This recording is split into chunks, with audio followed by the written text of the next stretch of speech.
बोलो राम जी महाराज, स्वामी श्री रामचरण जी महाराज, सदगुरुदेव की राम। देव लागी परब्रह्म सोरठिय पंडिता, रामानंद आनंद में गुरु गोविंद आधार। मन में पद पर काश के दायक सतगुरु राम, अनंत कोट जन साय की आदि करूं प्रणाम। परम तीत राम गुरुदेव जी, उनतियों काल के संग, जिनको राम चरण की वंदन बार अनंत। सद्गुरु शरणे आई काज कर लीजिए, काम क्रोध मद लोभ मोह तज दीजिए। गुरु चरे मुख बैन हृदय धर राखिए, परिया राम चरण मुख राम रण दिन भाकिए। ये गेट बंद कर दे, गेट खोल, गेट खोल। सद्गुरु सिरजन हार जिनो सिर नाई, चरणामृत चितलाय शीतलित पाइए। आज्ञा आनंद होय करम सब डाइए, परिया राम चरण कर जोड़ काल मिट जाइए। दुखी जीव बेहाल जगत की जाल रे, संत चरण की शरण करी प्रतिपाल।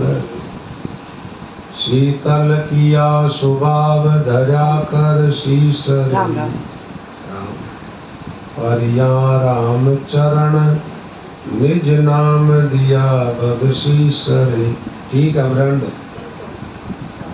जाज रूप गुरुदेव बना भव सिंधु में, राम चरण सिख पार करे एक पलक में।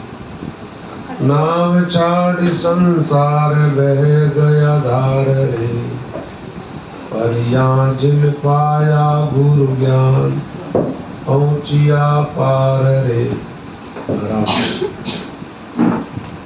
राम जी महाराज के पावन चरणों में प्रणाम नमस्कार करते हुए, महापुरुषों ने अपनी वाणी के अंदर इस जीवात्मा का उद्धार कैसे हो, जीव को परम पद की प्राप्ति किस प्रकार हो, वो सारी युक्तियां अनेक प्रकार से बताई। मोक्ष मार्ग पर चलने वालों के लिए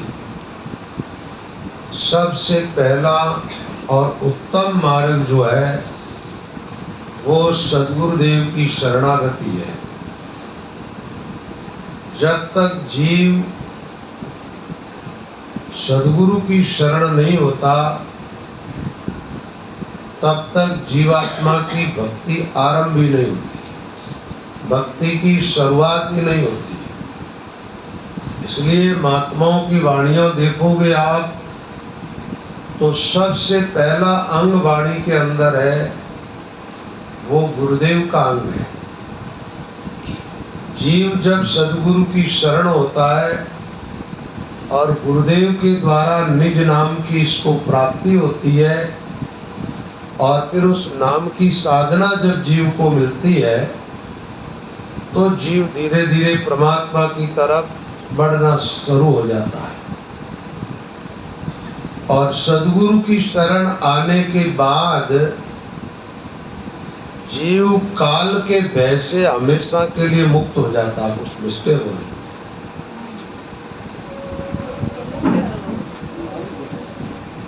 या तो उसकी पिन में होगा कुछ न कुछ है। आराम। तो महाराज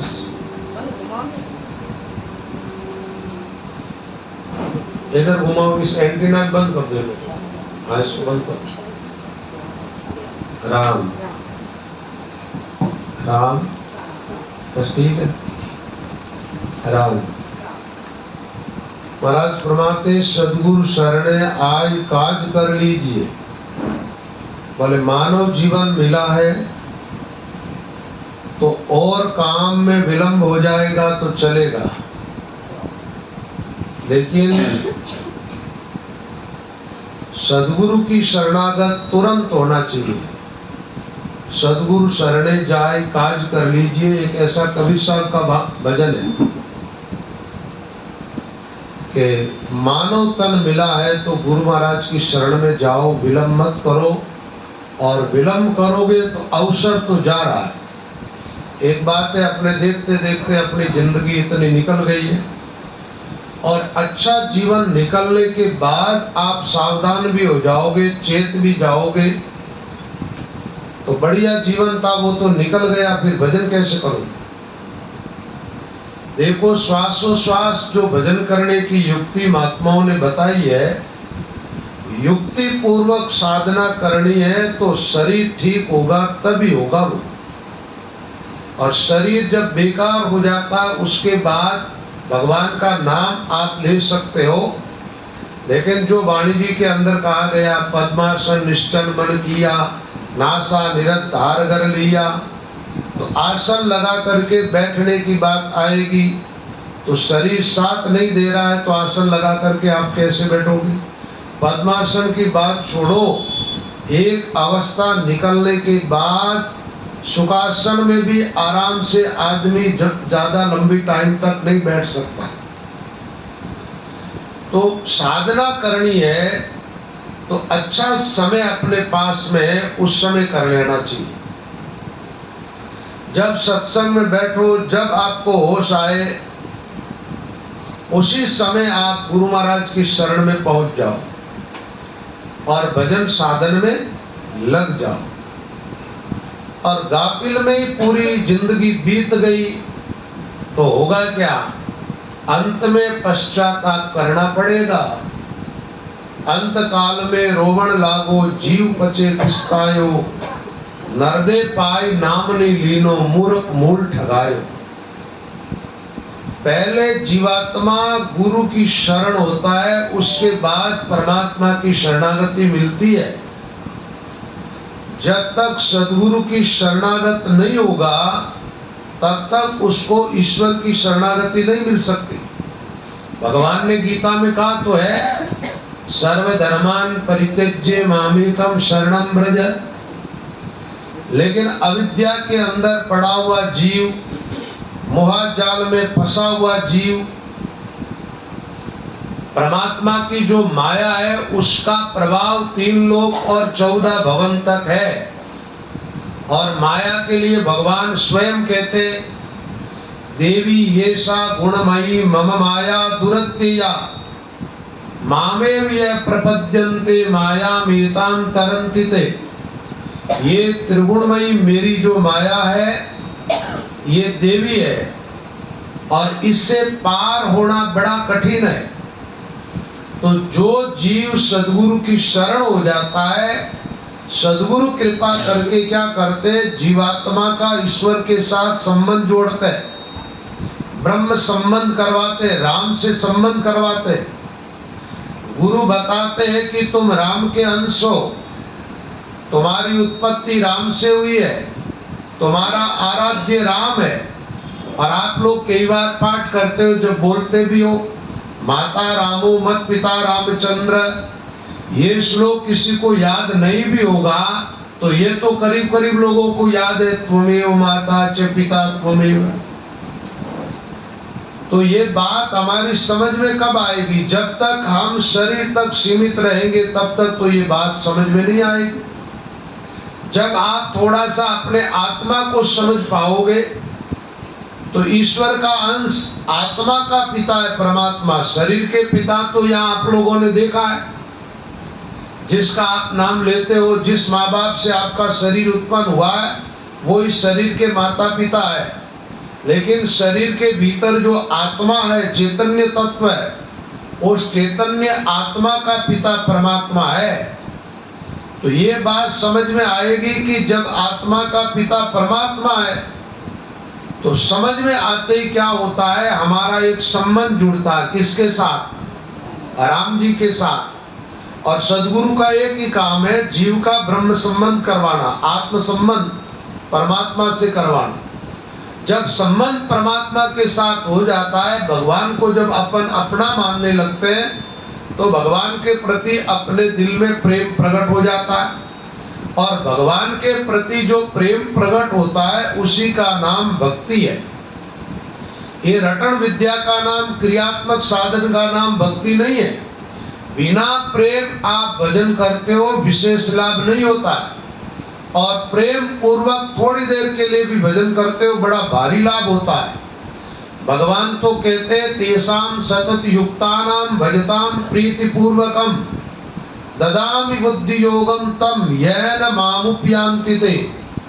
भगवान कहते हैं जो प्रीति पूर्वक मेरा भजन करता है उसको मैं बुद्धि योग देता हूँ। यानी उसकी बुद्धि के अंदर भगवान स्वयं अवतरित हो जाते हैं। और जिसकी बुद्धि में भगवान अवतरित होते हैं उस बुद्धि के अंदर अनुभव ज्ञान प्रकट होता है। और उस अनुभव ज्ञान के द्वारा ईश्वर तत्व की प्राप्ति हो जाती है। तो भाई पहला काम नहीं होगा तो दूसरा नहीं हो सकता। पहला अपना काम है कि अपन किसी महापुरुष की शरण लें, उनको सदगुरु के रूप में स्वीकार करें। और स्वीकार ऐसे फॉर्मेलिटी टाइप नहीं होता है। महात्माओं ने कहा तन मन धन की बढ़ाई कर दीजिए चरणों चढ़ाई। अपन जब गुरु महाराज को प्रणाम करते, नमस्कार करते, इसका अर्थ यह है अपना सिर उनके चरणों में समर्पित करके और अपना जीवन उनको सौंप देते हैं। जब सौंप देते हैं तो वो क्या करते हैं, उस जीवात्मा को परमात्मा से मिलाने का काम करते हैं। एक बात है, आप लोगों ने अपना आपा अर्पण नहीं किया तो गुरु की आज्ञा कुछ और होगी और आप कुछ और ही करते रहोगे। तो जब गुरु आज्ञा का पालन ही नहीं हो रहा है, गुरु जिस रास्ते पर चलानी चाहते उस रास्ते पर आप चलते ही नहीं हो, अपनी मनमर्जी से चल रहे हो, तो मन के साथ जो चलते हैं उनकी तो मन अधोगति की तरफ ले जाता, उस आत्मा को दुर्गति कर देता।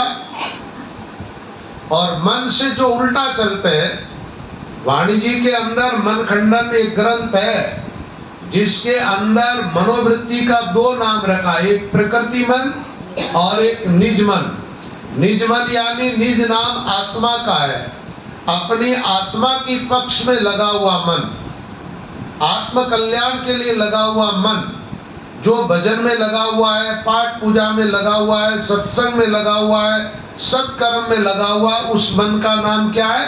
निज मन। और माया की तरफ जो मन खींचता है उसको कहते हैं प्रकृति मन। प्रकृति नाम माया का है।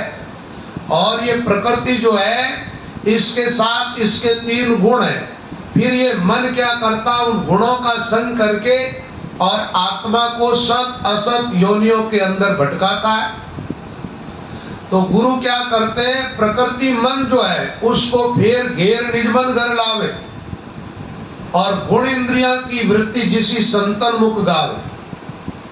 तो आज के प्रकरण में बात ये आई है, सदगुरु शरणे आय काज कर लीजिए, अपने जीवन का कार्य बाकी न रह जाए। इसलिए महात्मा कहते हैं गुरु महाराज की शरण में जाकर के कार्य करो अपना। अरे भाई काम तो सब लोग करते ही, अपने अपने काम को कोई बाकी नहीं रखते हैं। लेकिन अब ये देखना होगा कि आप जो काम करते हो वो आपकी आत्मा का काम है या आपके शरीर का।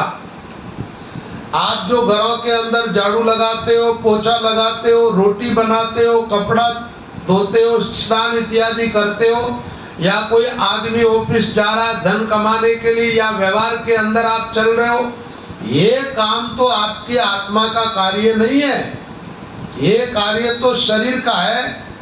शरीर संबंधित कार्य से शरीर को आप ठीक रख सकते हैं, लेकिन आत्म संबंधित काम जब करोगे, जब कार्य पूरा होगा, पहले उस काम को करना चालू करो। भाई जो काम आरंभ भी नहीं करोगे वो पूरा कैसे होगा? तो आरंभ क्या करना है कि राम भजन करना चालू करना है। और ये काम पूरा कब होता है? जब राम जी की प्राप्ति का हमें अनुभव हो जाता है, तब हमारे जीवन का काम पूरा हो जाता है। दूसरे शब्दों में ऐसे मानो कि हम जो भजन करने की साधना आरंभ करते, ये आत्मा का काम हमने चालू किया, आत्म संबंधित काम, और शब्द प्रकाश के अनुसार वो पूरी साधना जब हम कर लेते हैं, साधन में एकदम परिपक्व हो जाते हैं, तब अपने जीवन का काम पूरा हुआ। जैसे बच्चा पढ़ाई करने के लिए जाता है, आप जब उसको शुरुआत में स्कूल डालते हो, उस समय पढ़ाई उसकी शुरू हुई है, ठीक है ना। अब शुरुआत के अंदर उसको पढ़ना ठीक से नहीं आता है। ऐसे आप लोग भी भजन शुरू करते हो, उस समय कई बार श्वास का बैलेंस नहीं बनता है, तो कभी शब्द उच्चारण सही ढंग से नहीं होता है, कभी सूरज शब्द का मेल नहीं होता है, कभी आपकी इंद्रिय स्थिर नहीं रहती है, ये सारी चीजें होती है। लेकिन आप अपना कार्य आरंभ कर देते हो, भजन करना चालू कर देते हो, और तत्परता पूर्वक भजन में लगे रहते हो, तो धीरे धीरे ये सब काम अपने आप होने लग जाता है। तन भी स्थिर हो जाता है, मन भी स्थिर हो जाता है, सूरत भी स्थिर हो जाती है, निरत भी स्थिर हो जाती है, श्वास का बैलेंस भी बनता है, और भजन भी धीरे धीरे आगे बढ़ने लग जाता है। जो जो भजन साधना आपकी आगे बढ़ेगी, त्यों त्यों आपका विश्वास कायम होता जाएगा और भजन के अंदर रुचि बढ़ती जाएगी। लेकिन जो जीव कार्य आरंभ ही नहीं करता, उसके तो पूरा होने की संभावना ही नहीं है। अरे भाई काम चालू करो। तो आत्मा का काम करना अपने को, अब क्या करोगे आत्मा के लिए? आराम भजन, पुण्य का कार्य, आत्मा को फिर जन्म लेना, आगे जन्म लेना है, तो पुण्य की पूंजी से आत्मा सुखी रहेगी। और मोक्ष प्राप्त करनी है तो निरंतर भजन में लगे रहो। मोक्ष भजन बिना नाई संता सब विधि हद के माई। बिना भजन किए आत्मा की मोक्ष नहीं होती। राम कहते रामी मिले, दूजी नहीं उपाय। मोक्ष प्राप्ति के लिए तो दूसरा कोई उपाय ही नहीं है। अब आप चाहते हो, मान लीजिए मोक्ष हो, इतना भजन हमारे से नहीं हो रहा है, तो जन्म लेओगे तो जहां जन्म लेओगे वहां सुख सुविधा की जरूरत पड़ेगी। वहां खाने के लिए भी चाहिए, पहनने के लिए भी चाहिए, रहने के लिए भी चाहिए, मान सम्मान भी चाहिए। ये सारा काम पुण्य के द्वारा होगा। आप चाहते हो कि आपका शरीर एकदम स्वस्थ रहे, अगले जन्म के अंदर किसी प्रकार की बीमारियां न घेरे, उसके लिए शरीर को काम में लो, शरीर से सेवा करो।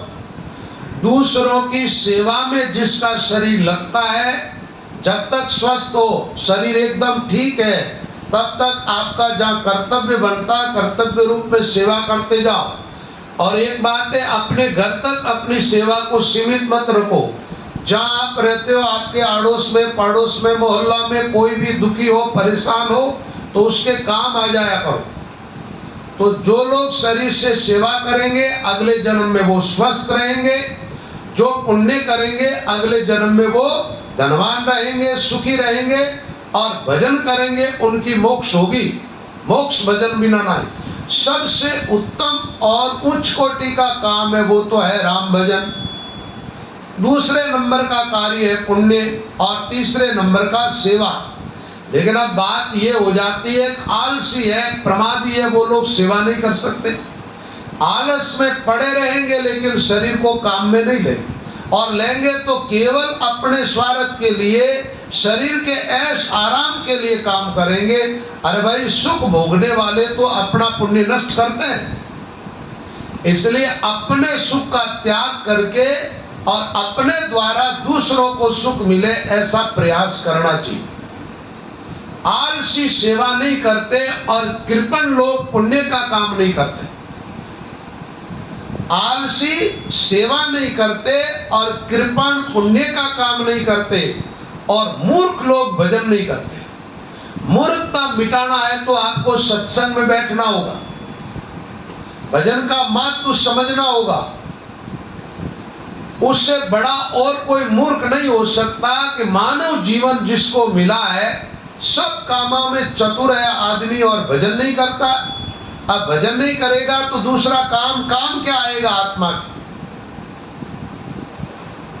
भाई मान लो इस दुनिया में आपके पास यश भी है, धन भी है, कामकाज भी ठीक चल रहा है, बड़ा परिवार भी है, लेकिन जब शरीर छोड़ करके इस दुनिया से जाओगे, उस समय आपका परिवार आपका साथ देगा?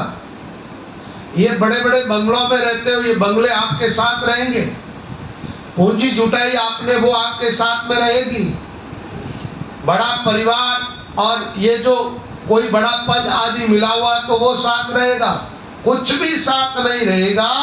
एक शरीर से आत्मा अलग होते ही इस दुनिया से पूरा संबंध कट हो जाता है, कनेक्शन कट जाता है।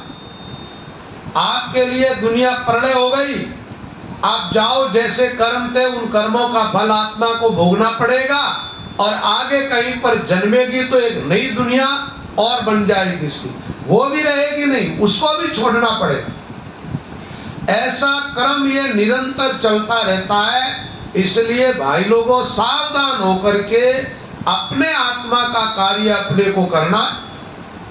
सद्गुरु शरणे आय काज कर लीजिए। काज करने का मतलब आराम भजन में लगो, और जिन विकारों के साथ दुनिया सब बह रही है, उन विकारों से छुटकारा पाने का प्रयास करो। विकारों का नाम बताया महापुरुषों ने, काम, क्रोध, मद, लोभ, मोह तज दीजिए। कितनी बात आई है, यहाँ 5 नाम लिए गए। इन 5 का परिवार बड़ा है। काम का अर्थ 2 तरह से महात्माओं ने किया है। एक तो केवल स्त्री पुरुष के संयोग में वासना, उसको काम कहा गया, लेकिन इतना सीमित यह अर्थ नहीं है। ये वासना वाला काम तो कुछ समय के बाद अपने आप छूट जाता है और लोग इससे आगे बढ़ जाते हैं। जब शरीर भोगों के लायक नहीं होता है, वृद्धावस्था आ जाती है, तो वो काम तो छूट जाता है, लेकिन काम का अर्थ दूसरा है। ज्यादातर आप लोगों ने ये सुना है, गीता जी के अंदर काम का अर्थ होता है कामना।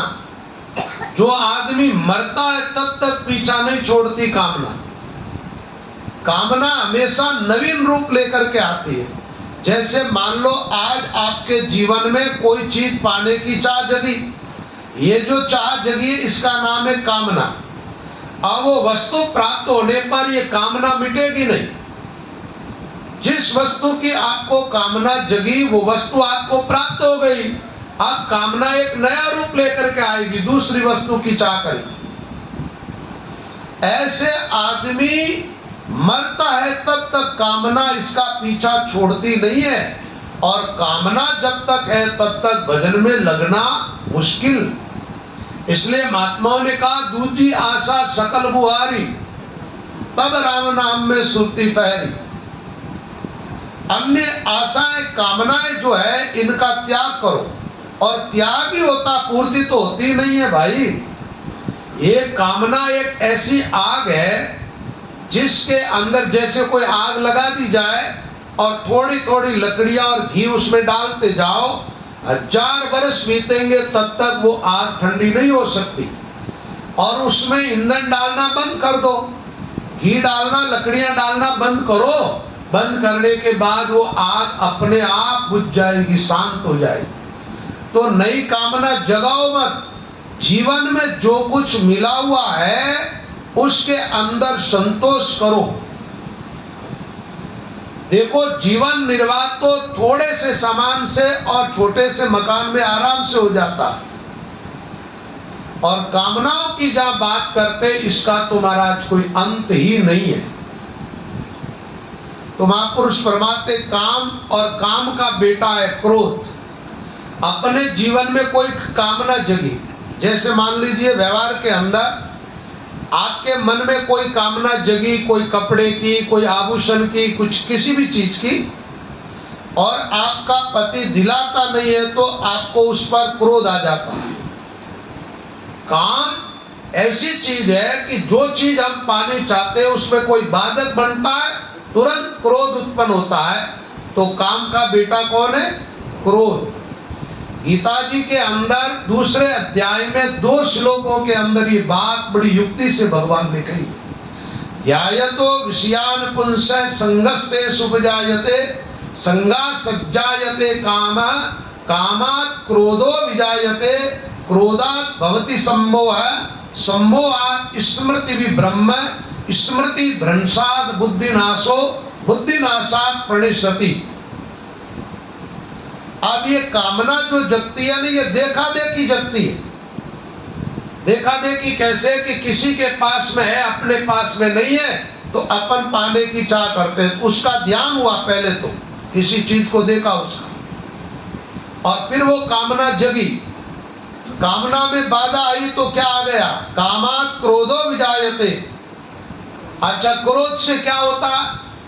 क्रोधात् स्मृति विभ्रम। क्रोध जीवन में आया तो स्मृति भ्रमित हो गई, विवेक शक्ति नष्ट हो गई। क्रोध सबसे पहले आक्रमण किस पर करता है? अपनी विवेक शक्ति पर, दिमाग पर। क्रोधी आदमी जब क्रोध आ जाता है तो वो होश में नहीं रहता उस समय। रामचंद्र जी महाराज के एक शिष्य थे, पोखरदास जी महाराज, उन्होंने अपनी वाणी में लिखा है,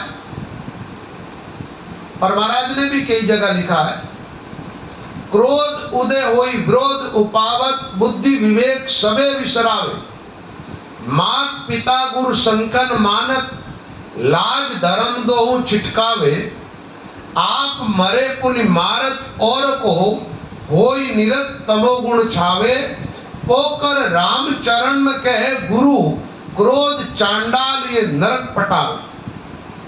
पोखरदास जी महाराज कहते, गुरु महाराज ने ये बात समझाई कि ये क्रोध क्या है।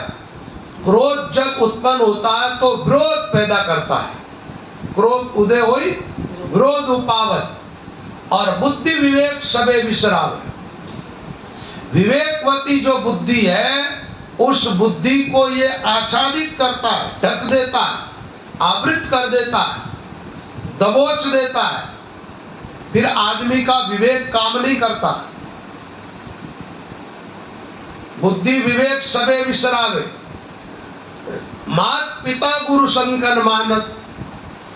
सामने माँ है, बाप है, कौन बैठा है, आदमी उस समय होश में नहीं रहता। क्या बोलना चाहिए क्या नहीं बोलना चाहिए ऐसा विवेक रहता ही नहीं। और वही विवेकवती बुद्धि होती है ना, उसके अंदर ऐसी क्षमता होती है, प्रवृत्तिम च निवृत्तिम च कार्या कार्ये भया भय बंधम मोक्षम च यावेति बुद्धि सा पार्थ सात्विकी। जब बुद्धि सतोगुण प्रदान है तो प्रवृत्ति क्या है, निवृत्ति क्या है, कर्तव्य क्या है, अकर्तव्य क्या है, भय कहाँ पर उत्पन्न होता है, निर्भयता कहाँ से आती है, जीवात्मा के बंधन कैसे लगता है, बंधन से मुक्त कैसे होता है जीव, ये पूरा विवेक बुद्धि के अंदर रहता।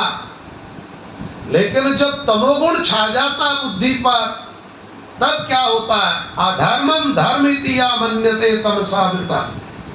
अधर्म को धर्म मानने लगती है तामसी बुद्धि। और ये क्रोध क्या है? तमोगुणी वृत्ति है, ये बुद्धि पर हावी होता है। इसलिए हमारे महापुरुषों ने कहा है, ये कामना और कामना से उत्पन्न होने वाला क्रोध और संसार के तुच्छ पदार्थों को प्राप्त करके आदमी अहंकार करता है। मैं बहुत बड़ा धनवान हूँ, मैं बड़ा शक्तिशाली हूँ, मैं बहुत ही खूबसूरत हूँ, मेरे पास बड़ा पद है, ऐसा मत जीवन में आता है, उससे भी जीवात्मा का पतन होता है। पतन का आप जाओ यहाँ से नीचे गिर जाना, उत्थान का अर्थ ऊपर उठना। अपनी आत्मा का पतन हो ऐसा कार्य आदमी को नहीं करना चाहिए। देखो, एक तो शरीर का पतन होता है, एक आत्मा का पतन होता है, दोनों में अंतर है, ये अंतर समझना होगा। शरीर का पतन होना, शरीर का नाश होना, नाश की तरफ जाना। तो ये विकार जब जीवन में आते हैं तो शारीरिक शक्ति भी नष्ट होती है आदमी की। अरे भाई नष्ट हुई ना। अच्छा, क्रोधित होने के बाद फिर आपको कैसी बढ़िया शांति मिलती है। कामना का द्वंद जब आप सो जाते हो और वो कामना के कारण वैचारिक श्रृंखला चलती है, द्वंद, उससे आपको शांति मिलती है क्या? अशांति पैदा करते ही ये सब। तो शरीर का तो ह्रास, जैसे जवानी आई बुढ़ापा में अपने आप होता जा रहा है। आत्मा का पतन होना, आज ऐसे मानव शरीर में ये आत्मा है और यहाँ ऐसे कर्म कर लिए जिसके कारण आत्मा को पशु पक्षी कीड़े मकोड़े आदि नीच योनियों को प्राप्त होना पड़ रहा है। ऐसे घटिया शरीर आत्मा को मिल रहे हैं, तो आत्मा का पतन हुआ ना, ऊपर से नीचे चली गई। और वही आत्मा जैसे इस मानव शरीर में रह करके और ऐसा बढ़िया कर्म करे जिससे स्वर्ग की तरफ जाए, तो ये उत्थान हुआ। और अभी है इससे बढ़िया शरीर भी मिल जाए तो भी थोड़ा उत्थान हुआ है। और आत्मा की मोक्ष हो जाए, परमात्मा को पाले, ये तो महाराज सर्वोच्च जो कहते हैं कि आत्मा का उत्थान है। ये तीन गुण है ना, इन तीनों गुणों के कारण ही उत्थान पतन आदि होता है। ऊर्ध्वं गच्छन्ति सत्वस्ता, मध्य तिष्ठन्ति राजसा, जगन्य गुण वृत्तिस्ता, अधो गच्छन्ति तामसा। सतोगुण की प्रधानता से आपके जीवन में सतोगुण की प्रधानता है। आपका जीवन सात्विक जीवन है, जिसमें आपका आहार भी सात्विक हो, आपकी साधना भी सात्विक हो, आपका मंत्र भी सात्विक हो, आपका आराध्य देव भी सात्विक हो। कई बार ये उपासना जो होती है ये भी राजस तामस होती है। यान्ति देवव्रता देवान, पितृयान्ति पितृव्रता, भूतान यान्ति भूतेज्या, यान्ति मज्जा जिनोपिमान। भगवान कहते हैं कि देवताओं को पूजने वाले देवताओं को प्राप्त होंगे, पितरों को पूजने वाले पितरों को प्राप्त होंगे, भूत प्रेतों को पूजने वाले भूत प्रेत बनेंगे और मेरे भक्तों को मेरी प्राप्ति होगी। तो हमारी साधना जो है वो भी सात्विक होनी चाहिए, आहार व्यवहार भी सात्विक होनी चाहिए, हमारी भाषा का लहजा भी सात्विक होना चाहिए। राजस और तामस गुण के लिए महापुरुष कहते हैं रजतम दोई टूक कर डारे। रजोगुण और तमोगुण को एक तरफ कर दे और सतोगुण को अपना साथी बनाए और साधना में लगे तो सफलता मिल जाए। मध्य तिष्ठन्ति राजसा, रजोगुण मृत्युलोक में लाएगा और जीवन में तमोगुण की प्रधानता है। ये काम, क्रोध, मद, लोभ और मोह, ये पांचों चीज तमोगुण की वृत्तियां हैं और इसके द्वारा जीवात्मा का पतन होता है। जीव अधोगति की तरफ जाता है, नरकों की तरफ जाता है। तो साधक को चाहिए अपना पतन हो ऐसा काम खुद ना करे। और शास्त्र कहते हैं एक बात कि आप ही अपना उत्थान करने वाले हो, आप ही अपना पतन करने वाले हो, आप ही अपनी आत्मा के मित्र हो और आप ही अपनी आत्मा के शत्रु हो। आप भजन साधन में लग गए, सेवा सुमरण में लगे हुए हैं, अच्छे सद्ग्रंथों का आप अध्ययन करते हैं, किसी महापुरुष की शरण में हैं, तो समझो कि आप स्वयं अपनी आत्मा के साथ मित्रता का व्यवहार कर रहे हो। आपके जीवन में कुसंग है, राम से विमुख होकर के आप जी रहे हैं, पुण्य का कार्य आपसे होता नहीं, आलस प्रमाद में पड़े रहते हो, सेवा का काम भी आप करते नहीं हो, तो आप लोगों के जीवन में क्या है? ये तमोगुण रजोगुण है। आप अपनी आत्मा के साथ शत्रुता का व्यवहार कर रहे हैं। तो हमारे महापुरुषों ने कहा भाई इन पांचों से आप छुटकारा पाओ, ऐसा प्रयत्न करो। अब लोग कहते हैं महाराज इनको छोड़ना तो बड़ा कठिन है। कठिन तो कुछ भी नहीं है, लेकिन पहले से आप ऐसी धारणा बना लोगे कठिन है तो फिर कठिन है। आप ज्यादा समय तो इन पांचों से रहित होकर के जीते हो। अभी आप यहाँ बैठे हो, न तो आपके जीवन में मुझे कोई काम नजर आ रहा है, न क्रोध नजर आ रहा है, न मद अहंकार नजर आ रहा है, न लोभ मोह। तो विकारों के रहित जीवन जीना तो सहज जीवन है। विकार आगंतुक दोष है, किसी कारण से विकार पैदा होते हैं। कैसे पैदा होते हैं? एक छोटी सी कहानी आपको सुना देता हूं। एक अजयपाल नाम का राजा हुआ था। तो भगवान का परम भक्त था, संतोषी था। प्रजा से जो कर लेता था वो प्रजा की सेवा में लगाता और स्वयं खुद कुछ परिश्रम करके अनाज पैदा करता, जिससे अपने परिवार की व्यवस्था करता था। अजयपाल राजा से एक सेठ मित्रता रखता था। तो एक दिन सेठ ने कहा, बोले राजा साहब, मेरे बच्चे की शादी है, मैं चाहता हूं कि आप मेरे घर आकर के भोजन करें। राजा ने स्वीकार कर लिया। तो रानी ने कहा मैं भी चलूंगी। तो राजा ने कहा तेरा वहां चलना ठीक नहीं है, क्योंकि राजा जानता है कि मेरे चित्त पर तो कुसंग का कोई असर होने वाला नहीं है, लेकिन इसके चित्त पर जरूर असर होगा। आपकी साधना में जब तक कचावट है, जब तक आपकी साधना परिपक्व नहीं हुई है, तब तक आपको कुसंग से बचना चाहिए। और जब आपकी साधना एकदम परिपक्व हो जाए, उसके बाद कोई कैसा भी हो तो उसके चित्त पर आपकी साधना का प्रभाव पड़ेगा, आपके चित्त पर उस कुसंग का प्रभाव नहीं पड़ेगा। तो फिर हानि हो जैसी बात नहीं है। फिर आप कहीं भी रहो, फकीरी बनबस्ती एक सार वाली बात हो जाती है। राजा और रानी भोजन करने गए। रानी ने देखा कि, और वो सेठानी थी, उसने भी विचार किया कि राजा की रानी आएगी तो उसके शरीर पर आभूषण होगा, बढ़िया वस्त्र होंगे। तो वो भी महाराज जितना घर के अंदर बढ़िया कीमती आभूषण थे सब शरीर पर धारण किए, अच्छे कपड़े पहने, सज धज करके तैयार रही स्वागत के लिए। और रानी आई तो साधारण तो कपड़े पहने हुए हैं और आभूषण नाम की कोई चीज ही शरीर पर नहीं है। सेठानी ने कहा रानी साहिबा, आप हमारे राजा हैं, हम तो आपकी प्रजा हैं, हमारे पास सब कुछ है, आपके पास नहीं।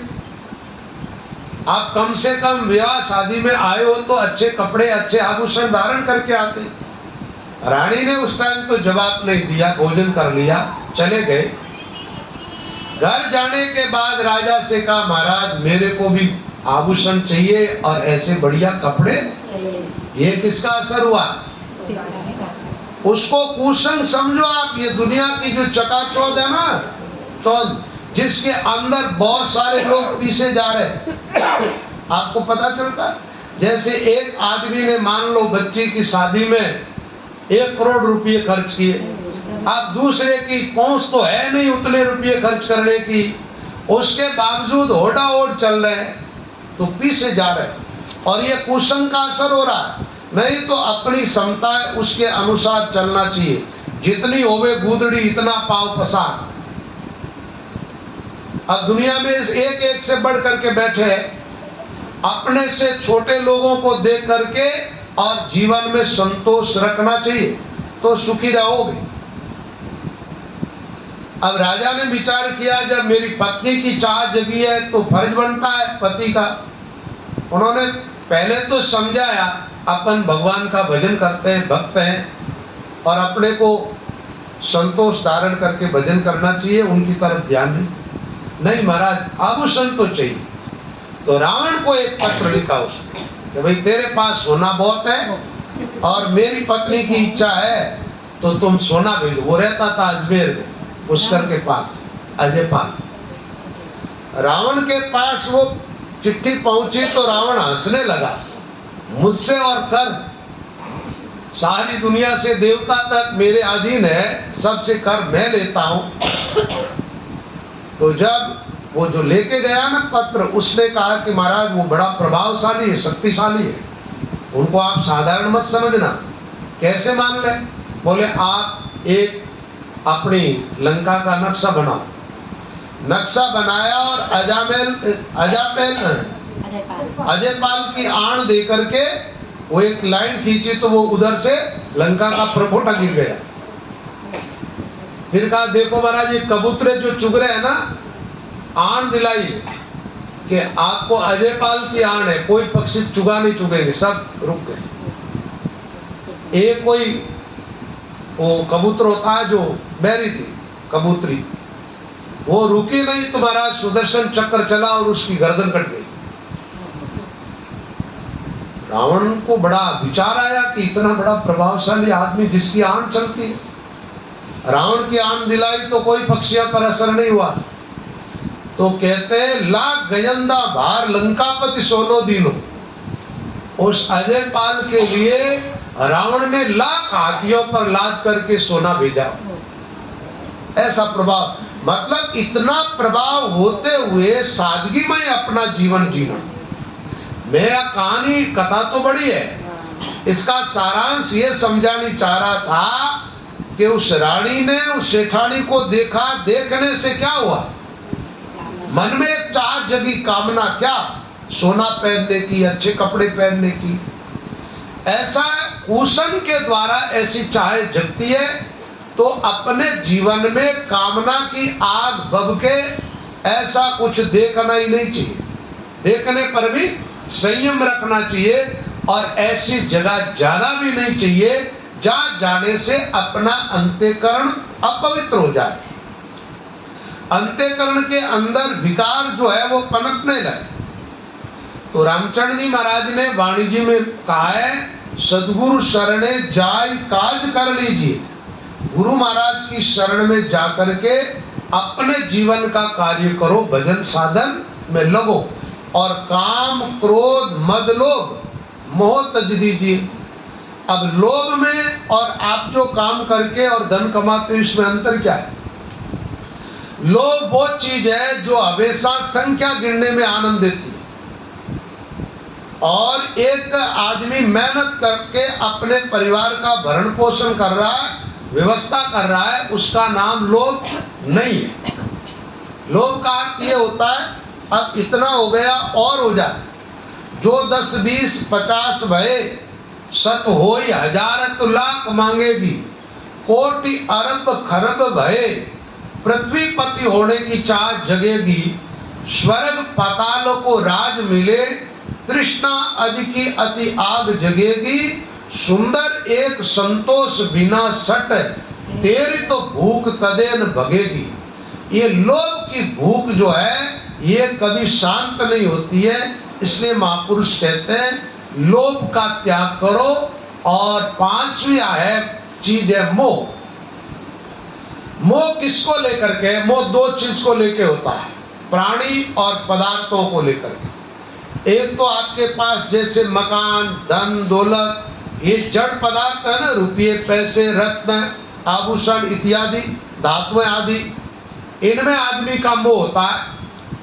और दूसरा होता है प्राणियों के अंदर, प्राणियों में समष्टि संसार के प्रति तो आदमी के मन में मोह होता नहीं है।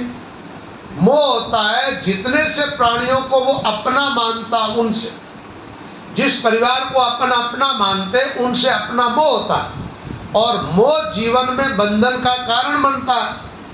अब आपको विवेक के द्वारा सोचना है कि आपका कौन है, पराया कौन है। एक बात है, अभी जैसे जो माता पिता बहन भाई पति पत्नी बेटा इत्यादि बेटे पोते पड़पोते ये जो है ना, ऐसा परिवार अपने को लाखों दफे मिल चुका है। कितनी दफे? लाखों दफे मिला है, छूटा है। आप देखो कि इस दुनिया में अभी आप हो ना, तो आपके साथ सारे संबंध तो जुड़े हुए हैं। आप किसी के बेटे हो, किसी की माँ हो, किसी की बहन हो, किसी की मौसी हो, किसी की पोती हो, या आगे बढ़ जाओ तो किसी की दादी बन जाओ, ये सब कुछ है ना। लेकिन क्या ये संबंध कायम है? इस परिवार रूपी बगीचे में आप हमेशा रहोगे या इसको छोड़ के जाना पड़ेगा? अच्छा, छोड़ते हो जब, छूट तो अपने आप जाता है।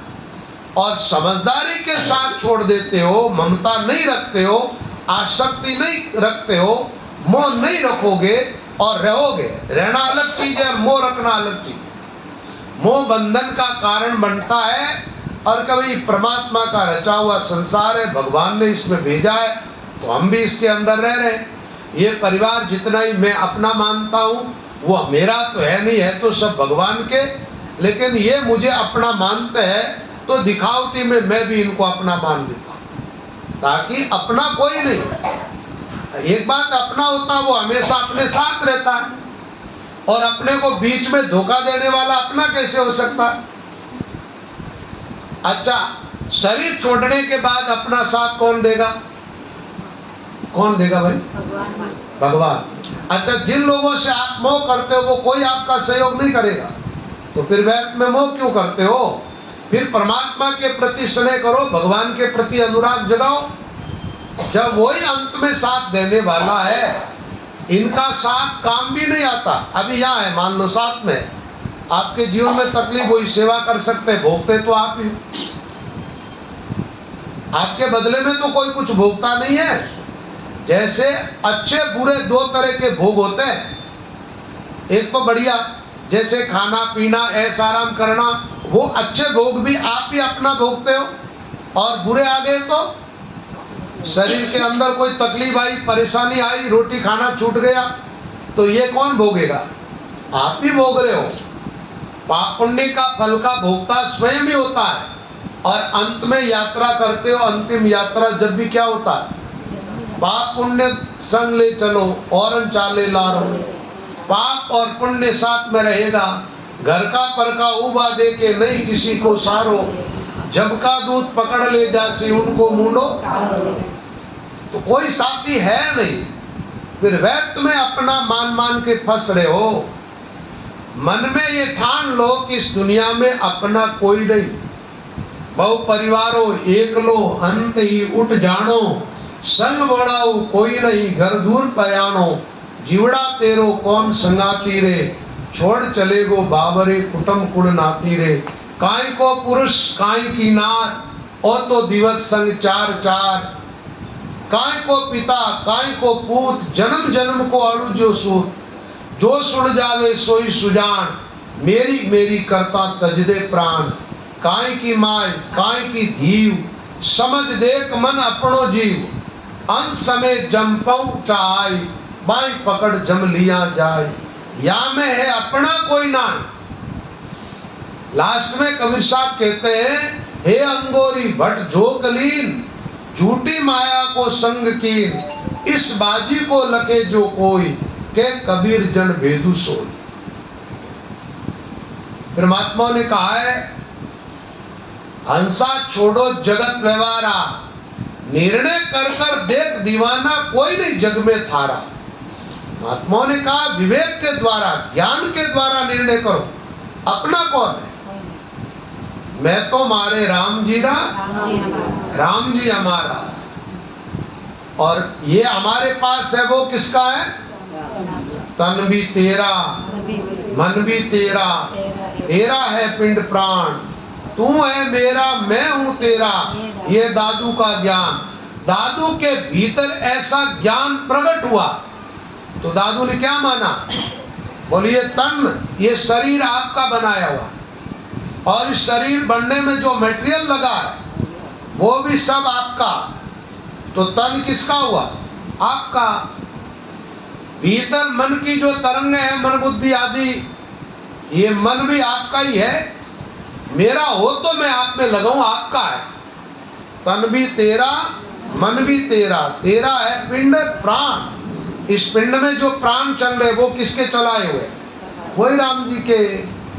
अब तू है मेरा मैं हूं तेरा, ये दादू का ज्ञान। जब दादू को ऐसा ज्ञान प्रकट हुआ उनके जीवन में, और इस ज्ञान का सारा लिया, तो दादू जी किससे मिले भाई?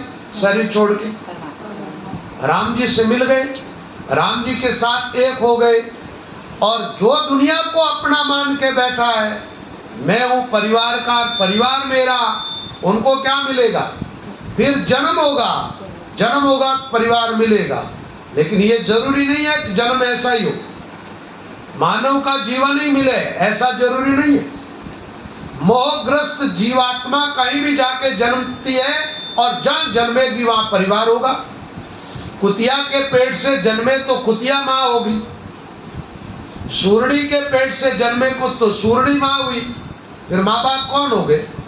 अब सूरड़ी के बच्चे बच्ची जो है वो परिवार हुआ आपका। कहीं गाय भैंस के पेट से जन्म गए तो वो परिवार होगा। कहीं सांप बिच्छू कांटे कीड़े मकोड़े किसी के भी पेट से जहां जन्मोगे वो परिवार हो जाएगा। ये ऐसा परिवार, ऐसा जीवन तो 4 युगों में एक बार आत्मा को मिलता है। 43 लाख 20 सहस हूँ वर्ष बीते, मनुष्य जन्म प्राणी नीटा नीट पायो है। यह अवसर तो बड़ा मुश्किल से मिलता है। भटकत भटकत नीट मिलो है, मानुष तन अवतारा, सुरपति देव सकल सो वंचे, मिले न दूजी बारा। 84 वंचतो नर देई, भक्ति काज पिस्तायो, हलो होशियार करो नर सिमरण, यो अवसर अब आयो। आए थे हरि भजन को, यहाँ रहे अनुजाय, किशनदास करतार को क्या कहोगे जाए।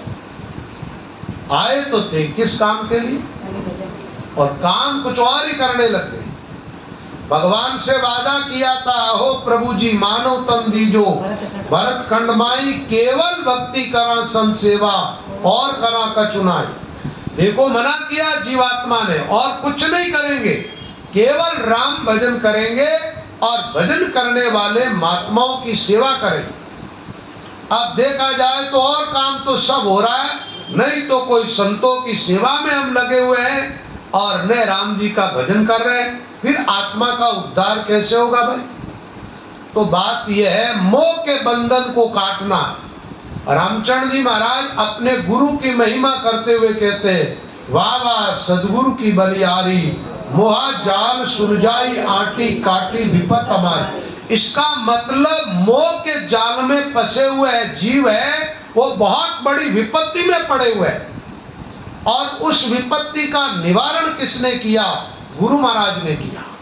काटी विपत, मोह के बंधन को काट दिया, यानी विपत्ति का निवारण हो गया। हम विपत्ति से बाहर आ गए। मोक्ष का अधिकारी कौन है? जिसके जीवन में जीवन पर मोह का बंधन नहीं है, जो मोह के जाल में फंसे हुए नहीं है, वो मोक्ष के अधिकारी है। गीता जी का एक श्लोक है जिसके अंदर भगवान कृष्ण कहते हैं, अर्जुन परम पद के पाने का अधिकारी कौन? तो वहां बताया गया, निर्माण मोहा जित संग दोषा, अध्यात्म नित्या विनिवृत्त कामा, द्वंद्वैर विमुक्ता सुख दुख संगैर, गच्छन्त्य अमूढ़ा पद्मव्ययम तत्। भगवान कहते जो मान और मोह से मुक्त है, ये जो मान की चाह रखने वाले लोग हैं, ये सबसे बड़े भिखारी है। क्या है? दुनिया के सबसे बड़े भिखारी कौन है? कि लोगों से मुझे मान सम्मान मिले। ये मान की भूख नहीं छोड़ेंगे तब तक हम मोक्ष के अधिकारी नहीं हो सकते। पहला सूत्र इस श्लोक के अंदर दिया निर्माण, फिर दूसरा कहा निर्माण मोहा, मोह रहित होना। निर्माण मोहा जित संग दोषा, संग दोष, जिसका संग करने से दोष जीवन में आता हो, ऐसा संग छोड़ना। अभी अभी सुनाया ना आपको, रानी के मन में दोष आया सेठानी का संग करने से। जित संग दोषा अध्यात्म नित्या, अध्यात्म ज्ञान में हमेशा लगे रहो। ज्ञान दो तरह का होता है, एक तो तत्व ज्ञान जिसमें आत्म साक्षात्कार होता है, एक अध्यात्म ज्ञान। आप जो सत्संग सुनते हो ये क्या? अध्यात्म ज्ञान। आत्मा और परमात्मा के बारे में समझने का प्रयास करते हो, यह अध्यात्म ज्ञान। और किसी तत्वदर्शी महापुरुष का संग मिले और जिनकी कृपा से आत्म साक्षात्कार हो जाए, जिसके ज्ञान से परमात्मा का साक्षात्कार हो जाए। अध्यात्म ज्ञान नित्यत्वम तत्व ज्ञानार्थ दर्शनम। अध्यात्म ज्ञान में नित्य लगा रहने वाला प्राणी, जो कहते हैं तत्व ज्ञान का अधिकारी हो जाता है और उसको आत्म तत्व का साक्षात्कार होता है। तो अध्यात्म ज्ञान में नित्य लगे रहो। निर्माण मोहा जित संग दोषा, अध्यात्म नित्या विनिवृत्त कामा, और कामनाओं का त्याग करना। ऐसा प्राणी जो है वो परम पद का अधिकारी होता है, मोक्ष का, यानी परमात्मा से मिलने का। तो बात यह है कि मोह को छोड़ना होगा। किसको? मोह और मान। एक बात है, मूर्खता जब तक जीवन में बैठी रहेगी तब तक मान की भूख रहेगी। क्या रहेगी? अच्छा, मान सम्मान किसका होता है? आपका जब आदर किया जाता है किसी स्टेज पर, शॉल उड़ाई जाती, शरीर को उड़ाते एक आत्मा, माला शरीर को पहनाते एक आत्मा, नाम से कोई जय जयकार करता है तो शरीर को लेके करता है आत्मा। तो जो शरीर को मैं मान के बैठा उससे बड़ा मूर्ख और कौन होगा? मूर्खों की एक ही पहचान है कि वो शरीर को मैं मानते हैं, और महापुरुषों की एक ही पहचान है कि वो आत्मा को मैं मानते हैं। किसको? आत्मा। आत्मा का कोई नाम नहीं है। और इस संसार में ऐसे कोई प्राणी पदार्थ कुछ भी नहीं है जिससे कि आत्मा को कोई पुष्ट कर दे, तृप्त कर दे। आत्मा की खुराक के लिए इस दुनिया में कुछ भी नहीं है। आत्मा की सही अर्थों में खुराक देखा जाए तो ईश्वर है। उसी आत्मा के अंदर आत्मा अपने आप में जब ईश्वर का साक्षात्कार करती है तब आत्मा तृप्त होती है। कल तृप्ति की बात बताई गई थी ज्ञान के विषय में कि जब तृप्ति होती है तो कब होती है? आत्मा जब परमात्मा का साक्षात्कार करती। कहाँ? ऐसा नहीं है कि आत्मा अपने से जुदा अलग कोई परमात्मा को देखेगी। आत्मा अपने से हटा करके परमात्मा को अपने से अलग देखेगी तो परमात्मा का विभाजन हो जाएगा। जिस तत्व को हम कहते हैं अखंड है, भरपूर है, राम ही राम, तो भरपूर है वो आत्मा के अंदर ही समाया हुआ है। जिन पाया जिन किस घट में? इसमें तो बहुत सारे विकार भरे हैं। इस घट के भीतर जो आत्मा है, चैतन्य तत्व है, खोज में पहले क्या होता है? अपना घट को खोज। अच्छा, घट में खोजना किसको है? देखो बहुत सारा प्रपंच है इसके अंदर, लेकिन इसी के अंदर यानी अनाप शनाप कूड़ा है जिसके भीतर एक हीरा है। क्या है? जैसे आप कई बार भजन बोलते हो तो गाते हो, हारो हीरो गा माय दियो कचरा। आत्मा रूपी हीरा ये प्रकृति से बना जो शरीर है इसमें खो गया। तो खोज किसकी करनी है? कौन करेगा? खोज करने वाला भी वही है। एक बात है, आत्मा के बिगड़ तो आत्मा की खोज कैसे करोगे आप? लेकिन आप अभी तक शरीर को मैं मान के बैठे हो, शरीर बन करके बैठे हो, तो ये अनुभव करो कि इस बॉडी को चलाने वाला कौन है? आपका दिल दिमाग ये किसकी सत्ता से चल रहे हैं? जीवन पूरा का पूरा उसी के आधार पर टिका हुआ। भगवान कहते हैं जीवनम सर्वभूतेषु, समस्त प्राणियों की जीवनी शक्ति मैं हूं। बीजम माम सर्वभूतानाम, सब प्राणी मुझसे उत्पन्न हुए। अहम आत्मा गुणाकेश है, सर्वभूता से स्थित है। मैं समस्त प्राणियों की आत्मा हूं और इन समस्त प्राणियों की आत्मा के अंदर ही रहता हूं। ईश्वर है सर्वभूतानां हृदय से अर्जुन तिष्ठति, समस्त प्राणियों के हृदय के अंदर बैठा हूं।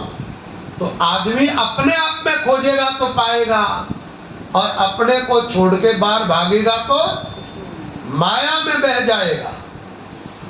खोज के लिए अपने आप की तरफ भी आना पड़ेगा। किधर आना? साधना करते हो तो किधर बढ़ते हो? श्वासोश्वास भजन करने लगे, श्वासोश्वास कहे मुख राम, चले रसना मुख में दिन राती। ये भजन करते हैं तो अंतर यात्रा आरंभ होती है। क्या होती है?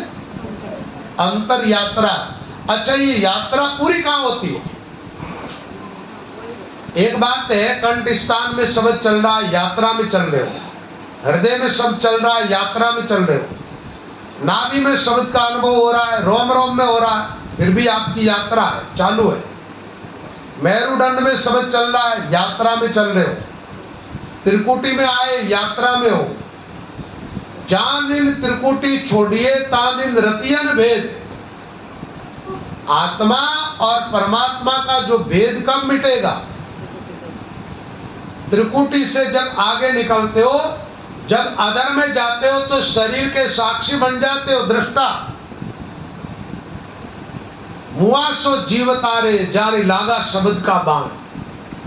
जीता जी आदमी अपने आप को शरीर से अलग अनुभव करता है, अपने ही शरीर को अपने आप से अलग देखता है और अपने आप को ईश्वर के साथ एकदम जोड़ करके देखता है। उनका जीवन सफल हो जाता है। बोलो राम। तो थोड़ा वाणी जी पर चलते हैं। सद्गुरु शरणे आई काज कर लीजिए, काम क्रोध मद लोभ मोह तज दीजिए। गुरु उचरे मुख बैण हृदय धर राखी। गुरु महाराज आपको ज्ञान देते हैं, उस समय हंस बन करके बैठो और हंस जैसे मोती चुगते हैं ना, एक एक शब्द को चुनते जाओ और हृदय में धारण करते जाओ। उन शब्दों पर मनन करते रहो, विचार करते रहो और उन शब्दों के अनुसार चलने का प्रयास करो। गुरु उचरे मुख बैण हृदय धर राखिए, परिया राम चरण मुख राम रैण दिन बाकी। गुरु के ज्ञान को हृदय में राखो, गुरु को ज्ञान हृदय धर राखो और रसना। तो यहाँ भी वही बात आई है, मुख राम रैण दिन। रात दिन जब जगो जब बार बार जब तक विस्मृति होती है ना, तब तक बार बार याद करते रहो और राम शब्द मुंह से उच्चारण करते रहो। बैठ के भजन करते हो, श्वासोश्वास भजन करो, चलते फिरते जैसे कैसे भी राम शब्द उच्चारण करते रहो। सदगुरु सृजनहार जिनु सिरनाई। रामचंद्र जी महाराज सदगुरु का महत्व समझाते हैं। बोले गुरु को साधारण व्यक्ति मत समझना, गुरु मनुष्य बुद्धि कर जाने। जो व्यक्ति गुरु को एक साधारण मनुष्य की नहीं समझता है, उसका आत्म कल्याण नहीं होता है। तो महाराज फरमाते सदगुरु सृजनहार। सृजनहार कौन है? रामचंद्र जी महाराज का भजन है, राम जी सबका सृजनहार। सबका सृजनहार कौन है? राम जी। तो सदगुरु को क्या कहा?